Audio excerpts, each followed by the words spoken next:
শ্রুতি শিক্ষালয়ে তোমাদের সকলকে স্বাগত। আজ তোমাদের পান্নালাল প্যাটেলের অদল বদল পড়ে শোনাব। গুজরাটি ভাষায় প্রসিদ্ধ লেখক পান্নালাল প্যাটেল রাজস্থানের দুঙ্গারপুরে জন্মগ্রহণ করেন। সাধারণ মানুষ আর গ্রাম জীবন তার রচনায় প্রধান গুরুত্ব পেয়েছে। 1985 খ্রিস্টাব্দে তিনি জ্ঞানপীঠ পুরস্কার লাভ করেন। এই গল্পে অভিন্ন হৃদয় দুই বন্ধুর বন্ধুত্বের কথাই বলা হয়েছে। সেই বন্ধুত্ব ত্যাগ ও ভালোবাসায় ভরা, এবং কিভাবে অমৃত ওই সাপ অদল আর বদল নাম পেল সেটাই বলছি। হোলির দিনের পড়ন্ত বিকেল।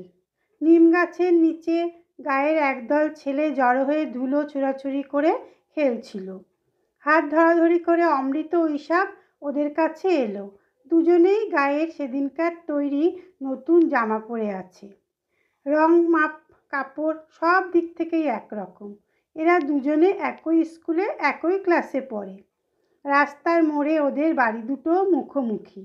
দুজনের বাবাই পেশায় চাষি, জমিও প্রায় সমান সমান। দুজনকেই সাময়িক বিপদ আপদে সুদে ধার নিতে হয়। বলতে গেলে ছেলে দুটোর সবই একরকম।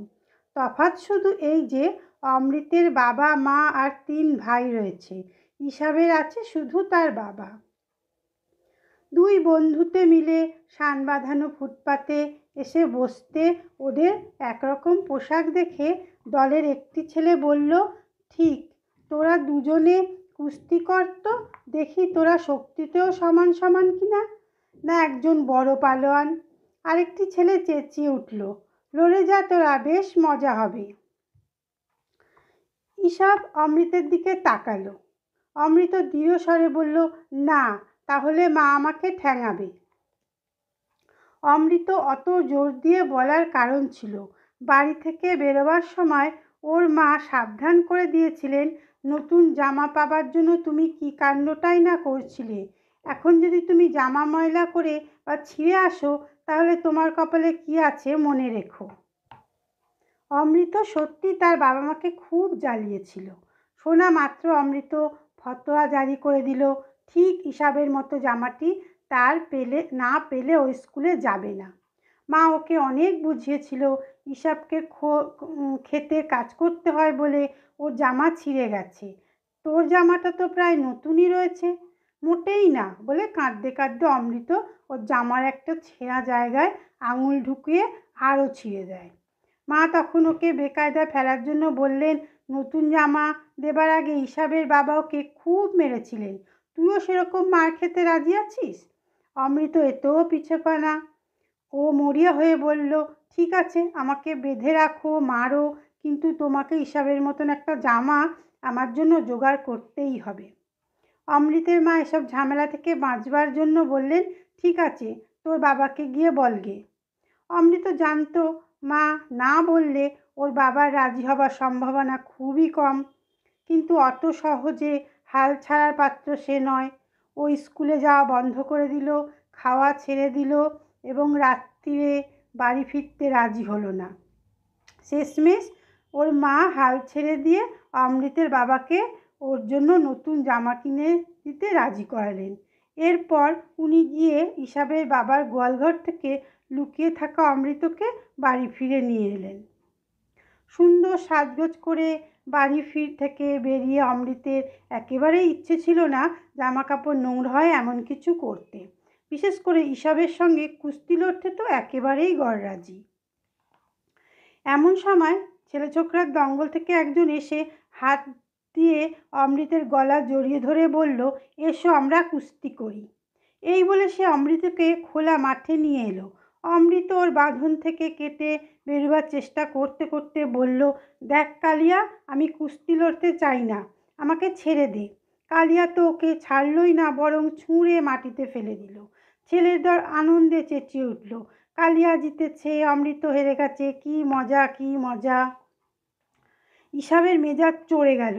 ও কালিয়ার হাত ধরে বলল, আয়, আমি তোর সঙ্গে লড়ব। কালিয়া ইতস্তত করছিল। কুস্তি শুরু হয়ে গেল। ইসাব ল্যাং মারতে কালিয়া ব্যাঙের মতন হাত পা ছড়িয়ে মাটিতে পড়ে গিয়ে চেঁচাতে লাগলো। তামাশা করে হলেও এখন ব্যাপারটা ঘোরালো হয়ে পড়েছে এবং কালিয়ার বাবা মা এসে ওদের পিটুতে পারে বুঝতে পেরে সবাই যে দিকে পারলো পালিয়ে গেল।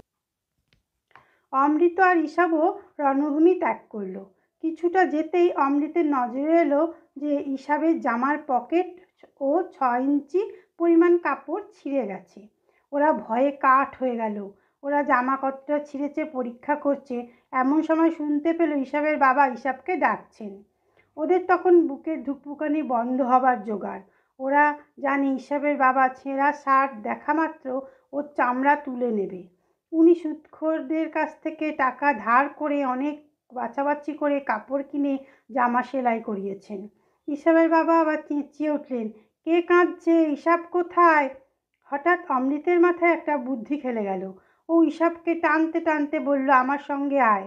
ওদের দুই বাড়ির মাঝখানে ঢুকে অমৃত জামার বোতাম খুলতে লাগলো। ও হুকুম দিল, তোর জামাটা খুলে আমারটা পর। ঈশাব বলল, তোর কি হবে? তুই কি পরবি? অমৃত বলল, শিগগির কর, নয়তো কেউ দেখে ফেলবে। আমি তোরটা পরবো। ঈশাব জামাটা খুলতে লাগলো, যদিও অমৃত কি করতে চাইছে বুঝতে পারছিল না। বলল, জামা অদল বদল? কিন্তু তাতে সুবিধাটা কি হবে? তোকে তো তোর বাবা পিটবে। অমৃত বলল, নিশ্চয়ই ঠ্যাঙাবে, কিন্তু আমাকে বাঁচানোর জন্য তো আমার মা আছে। ঈশাবের মনে পড়ল, ও দেখেছে যে অমৃতের বাবা যখনই মারতে গেছেন অমৃতর মা ওর পেছনে অমৃত তার মায়ের পেছনে গিয়ে লুকিয়েছে। মার হাতে অবশ্য ওকে 2-4 থাপ্পড় খেতে হয়েছে, কিন্তু বাবার ভারী হাতের মারের কাছে ও কিছুই না। ঈশাব তবু ইতস্তত করছে। এমন সময় সে খুব কাছে কাউকে কাশতে শুনল। তক্ষুনি ওরা ঝটপট জামা অদল বদল করে গলি থেকে বেরিয়ে ধীরে সুস্থে নিঃশব্দে যে যার বাড়ি চলল। ভয়ে অমৃতের বুক ঢিপ ঢিপ করছিল, কিন্তু ওর কপাল ভালো, দিনটা ছিল হোলির। সে সময় সবাই জানে যে কিছুটা ধস্তাধস্তি টানা হ্যাচড়া চলে। মা যখন দেখলেন জামাটা ছিঁড়েছে উনি ভুরু কুচকলেন, কিন্তু মাপ করে দিলেন। একটা সুতো নিয়ে ছেঁড়া জামাটা রিপু করে দিলেন। এতে দুজনেরই ভয় কেটে গেল। ওরা আবার হাত ধরাধরি করে গ্রামের ধারে হোলির সময়কার বাজি আর বুড়ির বাড়ি পোড়ানো দেখতে গেল। একটা ছেলে ওদের জামা বদলানো দেখেছিল। সে ওদের আনন্দ মাটি করার জন্য বলল, তোরা অদল বদল করেছিস? সে তাদের জামা অদল বদল করা দেখে ফেলেছে এই আশঙ্কা করে তারা চলে যেতে চাইল। কিন্তু ইতিমধ্যে অন্য ছেলেরাও কি ঘটেছে জেনে চেঁচাতে লাগলো, অদল বদল, অদল বদল। অমৃত আর ঈশাব সরে পড়তে চাইল, কিন্তু ছেলের দল তাদের পেছনে পেছনে অদল বদল, অদল বদল বলে চেঁচাতে লাগলো। বাবারা তাদের ব্যাপারটা জেনে ফেলবে মনে করে তারা ভয়ে বাড়ির দিকে ছুটে পালাতে লাগলো। ঈশাবের বাবা বাড়ির সামনে দাওয়ায় খাটিয়ায় বসে হুঁকো খাচ্ছিলেন। তিনি ওদের ডাকলেন, তোমরা বন্ধুদের কাছ থেকে পালিয়ে আসছো কেন? আমার কাছে এসে বসো। ওর শান্ত গলা শুনে ওদের চিন্তা হলো। ভাবলো, যা ভেবেছিলাম তাই হলো। উনি আসল ঘটনাটা জানেন, শুধু ভালোবাসার ভান করছেন। ঈশাবের বাবা পাঠান।